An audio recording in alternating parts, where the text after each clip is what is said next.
내 원수가 나를 이기지 못하오니 주께서 나를 기뻐하시는 줄을 내가 알았나이다. 아멘.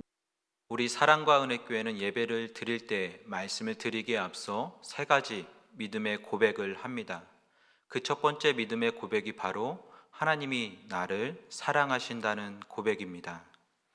그런데 이 같은 고백이 우리가 하나님께 간절히 기도하던 기도 제목이 이루어지고 우리의 인생에 장애물이 없는 평안의 시간을 보내고 있을 때는 쉽게 고백되어지는 것 같습니다.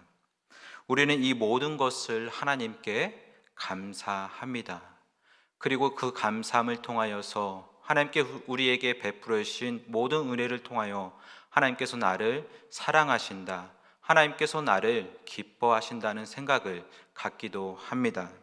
그런데 반면에 아무리 간절히 기도해도 삶의 변화가 이루어지지 않고 인생의 힘든 시간을 보내고 있을 때 하나님께서 나를 기뻐하신다, 하나님께서 나를 사랑하신다는 고백을 하기란 쉽지 않습니다.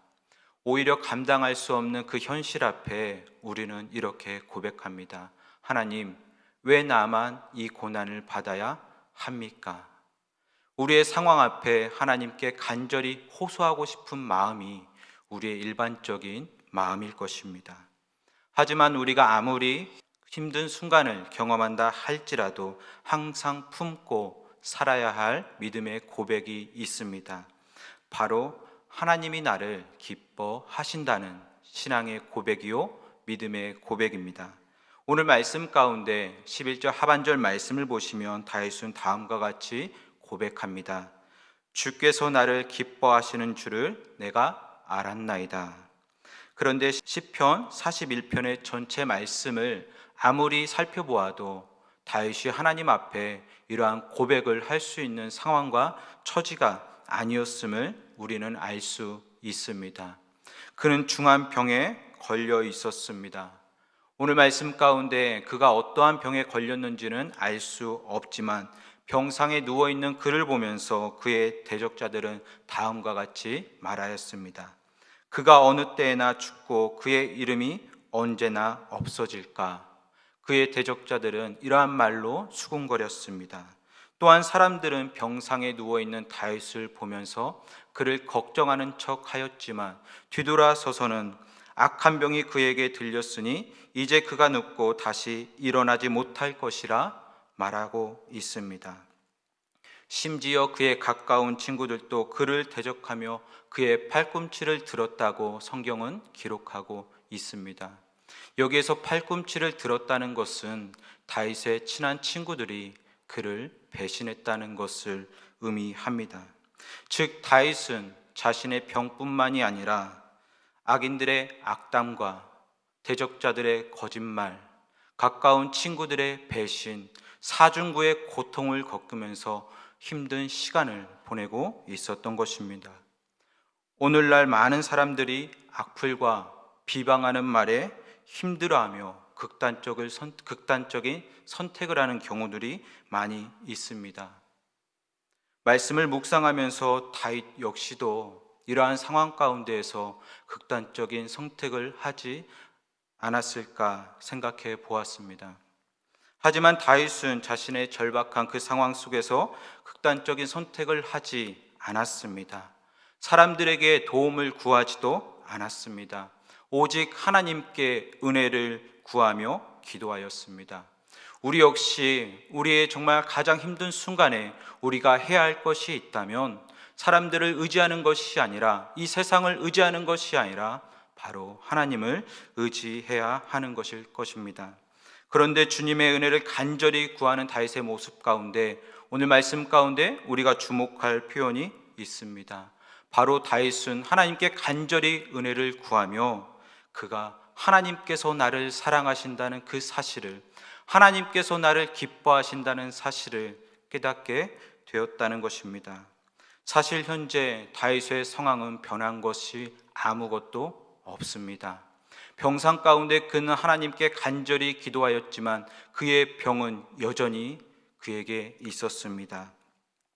여전히 사람들은 병상에 누워있는 그를 바라보면서 수군거렸습니다. 그가 죽기만을 기다렸습니다. 다시는 일어나지 못할 것이라고 말하였고 그의 친한 사람들조차도 그를 배신했습니다. 아무런 상황이 변화가 없다 할지라도 하지만 다윗은 오늘 말씀 가운데 고백합니다. 하나님께서 나를 사랑하시는 줄을 내가 알았나이다. 오히려 그는 그 절박한 상황 가운데에서 간절히 하나님께 기도하는 가운데 하나님의 진실된 사랑을 깨닫게 된 것입니다. 하나님이 나를 사랑하시는구나. 그래도 하나님이 나를 기뻐하시는구나.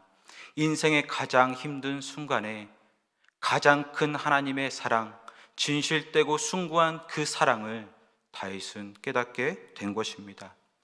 사랑하는 성도 여러분, 진정한 하나님의 은혜가 바로 여기에 있습니다. 어떠한 상황 속에서도 하나님이 나를 기뻐하신다, 하나님이 나를 사랑하신다는 것을 깨닫는 것입니다. 그런데 오늘날 많은 성도님들, 우리들은 힘든 일을 겪다 보면 하나님의 사랑을 외면하거나 느끼지 못하는 경우들이 많이 있습니다. 오히려 간절히 기도하지만 하나님께서 나의 기도를 들어주시 않는다고 생각합니다. 하나님이 나를 사랑하시지 않는다고 생각합니다. 오늘날 우리가 하나님을 믿으면서도 하나님께 간절히 은혜를 구하지 않는 이유가 바로 여기에 있습니다.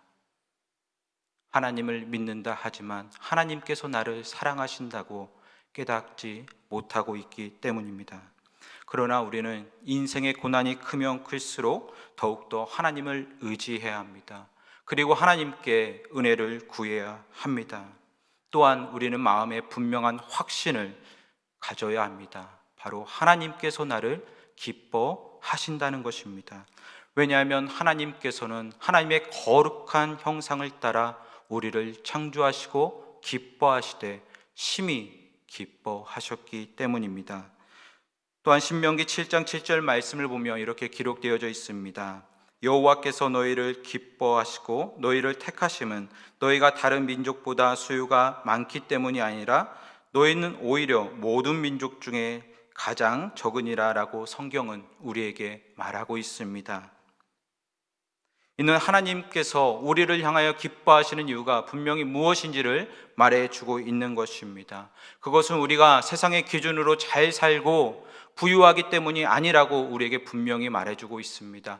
오히려 우리가 작고 연약하기 때문에 하나님을 의지하며 살아갈 수 있는 존재이기 때문에 하나님께서는 우리를 기뻐하신다고 말씀하십니다.